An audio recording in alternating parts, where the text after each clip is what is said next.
ये कहानी मेरे दोस्त सुमित कुमार के दादा लेफ्टिनेंट गुरमीत सिंह की है। उनकी पोस्टिंग पंजाब में हुई थी, लेकिन साल 1965 में जब इंडिया पाकिस्तान की जंग हुई तो उन्हें उस जंग में हिस्सा नहीं लेने दिया, जिससे वे काफी निराश रहने लगे। 2 साल बाद उनकी पोस्टिंग कश्मीर के एक छोटे से गांव तितवाल में हुई थी।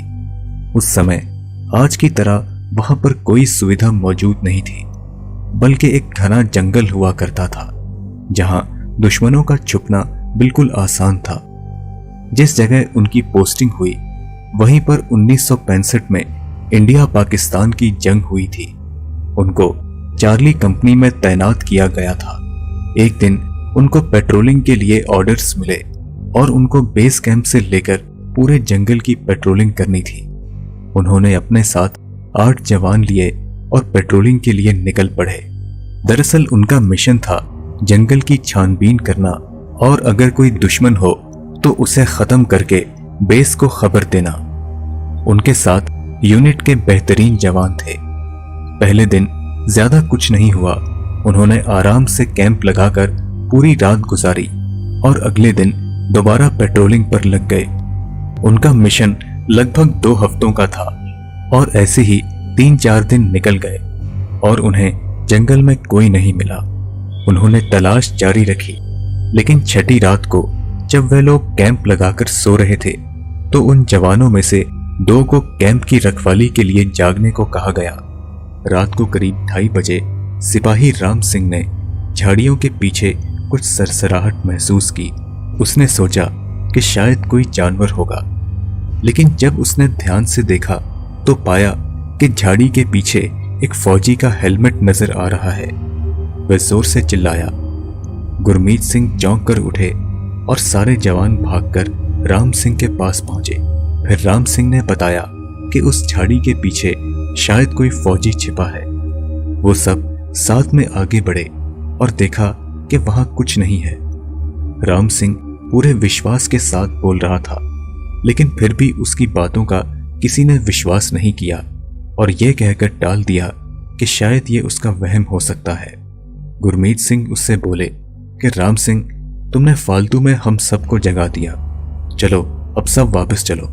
लेकिन साथ ही साथ मन ही मन में गुरमीत जी और उनके साथी सावधान हो गए थे। वो समझ गए कि यहां पर कुछ ना कुछ गड़बड़ तो जरूर है।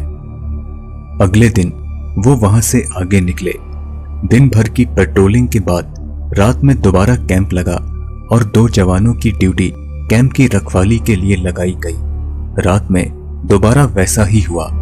ड्यूटी पर तैनात एक सैनिक को कुछ ही दूर दोबारा कोई दिखाई दिया तो उसने भी आवाज लगाई। एक बार फिर सबके सब उसके पास पहुंचे और पूछा कि क्या हुआ। उसने कुछ नहीं कहा, बल्कि एक तरफ इशारा किया। जब सब लोगों ने उस दिशा में देखा तो कुछ साफ साफ नहीं दिखा, बस अंधेरे में एक परछाई दिखाई दी।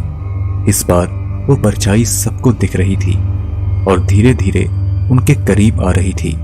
वो सब चौंक गए कि ये सब आखिर हो क्या रहा है। जब वो परछाई उनके बहुत करीब आई तो गुरमीत जी ने लालटेन ऊपर की और उन्हें उसका चेहरा साफ साफ दिखने लगा। वो कोई परछाई नहीं बल्कि उनकी तरह एक फौजी था। उसने जैसे ही गुरमीत जी की रैंक देखी तो उसने उन्हें सैल्यूट किया। गुरमीत जी ने उससे पूछा कि वो कौन है और यहाँ क्या कर रहा है। तब उसने कहा कि साहब, मेरा नाम नवनीत सिंह है, मैं पंजाब का एक सैनिक हूँ। तब गुरमीत जी ने पूछा कि तुम यहाँ क्या कर रहे हो। तब उसने कहा कि साहब, मैं यहाँ जंगल में खो गया हूँ और रास्ता ढूंढ रहा हूँ। इस तरफ रोशनी दिखी तो मैं यहाँ आ गया। तब गुरमीत जी बोले, ठीक है, तुम हमारे साथ चलो और जब हम बेस कैंप पहुंचेंगे तो वहां से तुम्हारी बैटलियन को संपर्क करके तुम्हें वापस भेज देंगे। फिर वो सब वापस कैंप में आए और सो गए। अगले दिन वो सब दोबारा पेट्रोलिंग के लिए निकल पड़े। रात के समय सब लोग कैंप फायर जलाकर खाना खाने लगे। तब नवनीत सिंह उन्हें यह बताने लगा कि इसी जगह साल 1965 में इंडिया पाकिस्तान की लड़ाई लड़ी गई थी। उस समय यहां पर 120 लोग तैनात थे, लेकिन दुश्मनों ने अचानक हमला कर दिया और उस वक्त दुश्मन के पास 1000 की सेना थी। लेकिन जब उन 120 वीरों ने अपना साहस दिखाया तो वो पाकिस्तान की 1000 की सेना पर भारी पड़े। बदकिस्मती से वो दिन उनके लिए अच्छा नहीं था। पाकिस्तानी सेना युद्ध की पूरी तैयारी करके आई थी, लेकिन हमारे फौजियों के पास गोला बारूद बिल्कुल ना के बराबर था और नतीजा वही हुआ कि वो हार गए और पाकिस्तानी सेना जीत गई। उन्होंने इकलौते बचे भारतीय सैनिक को पकड़ लिया, लेकिन उस सैनिक ने अपने पास एक ग्रेनेड छुपाया हुआ था और जब उसे गिरफ्तार किया तब पाकिस्तानी मुश्किल से 100-200 बचे होंगे। वो लोग वहां पर कई सारे ट्रक भर भर कर बारूद लाने लगे और उस बारूद को एक जगह इकट्ठा करने लगे। जब उन्होंने सारा बारूद इकट्ठा किया तो वह जीत का जश्न मनाने लगे, लेकिन उस अकेले बचे फौजी के मन में कुछ और ही चल रहा था। उसने तय कर लिया कि आज वो इन सबको खत्म करके ही मरेगा। उसने अपनी पूरी जान लगाई और सरकते सरकते बारूद के पास पहुंच गया। उसने जैसे तैसे रस्सी खोली, छुपा हुआ ग्रेनेड निकाला और जोर जोर से चिल्लाया और ग्रेनेड की पिन खींच दी। उसकी आवाज सुनकर पाकिस्तानी फौज भी वहां पर आई और तभी एक जोरदार धमाका हुआ जिसमें फौजी के साथ सारे पाकिस्तानी ढेर हो गए और बचे हुए भाग खड़े हुए।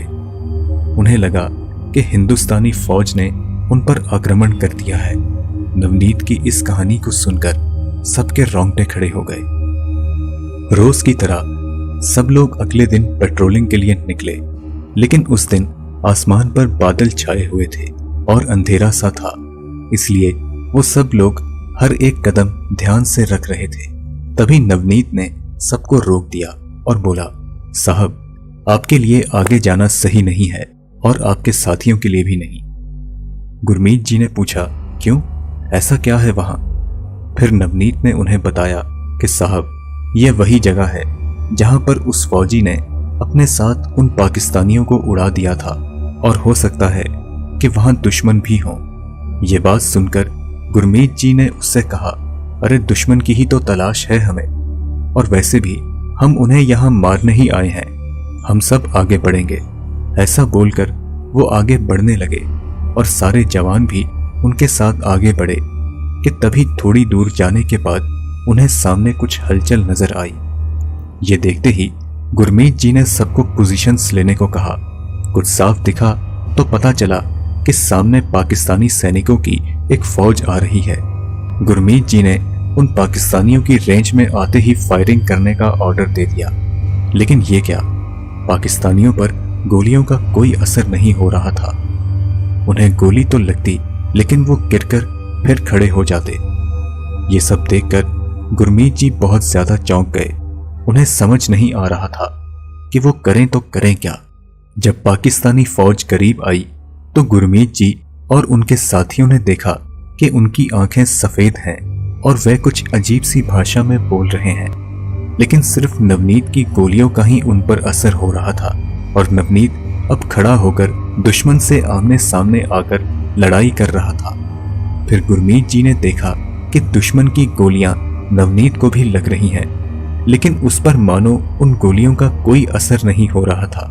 फिर नवनीत ने वो बात बोली जिसको सुनकर गुरमीत जी और उनके टीम के रोंगटे खड़े हो गए। नवनीत ने गुरमीत जी से कहा कि साहब, जिस आदमी ने वो ग्रेनेड की पिन खींचकर पाकिस्तानियों समेत खुद को उड़ा दिया था, वो कोई और नहीं बल्कि मैं ही हूं। मैंने ही इन सबको मारा था और आज भी मैं अकेला ही इन्हें मारूंगा। आप लोग प्लीज यहां से जल्दी चले जाएं। गुरमीत जी ने तुरंत फॉल बैक यानी पीछे हटने का ऑर्डर दिया और वो वहां से जैसे ही भागे एक जोरदार धमाके की आवाज आई और उन्होंने जब पीछे मुड़कर देखा तो सब कुछ गायब हो चुका था और सूरज भी बादलों को चीर कर आ चुका था और नवनीत का कहीं कोई नामो निशान नहीं था। गुरमीत जी और उनके साथियों को कुछ समझ नहीं आ रहा था कि आखिर ये सब हो क्या रहा है। उनके पेट्रोलिंग के अब कुछ ही दिन बचे थे। उन्होंने अपना मिशन जारी किया और जब वो वापस बेस पर पहुंचे तो उन्होंने सबको अपनी आप बीती सुनाई। लेकिन किसी ने उनकी बातों का विश्वास नहीं किया, बल्कि उनका मजाक बनाया और बात को टाल दिया। लेकिन दोस्तों, सच क्या है, ये गुरमीत जी और उनके साथी ही बेहतर जानते हैं कि उस दिन उनके साथ क्या हुआ था। दोस्तों, आप मेरे इंस्टाग्राम अकाउंट पर मुझे फॉलो कर सकते हैं, जहां पर आप मुझे पर्सनली मैसेज भी कर सकते हैं।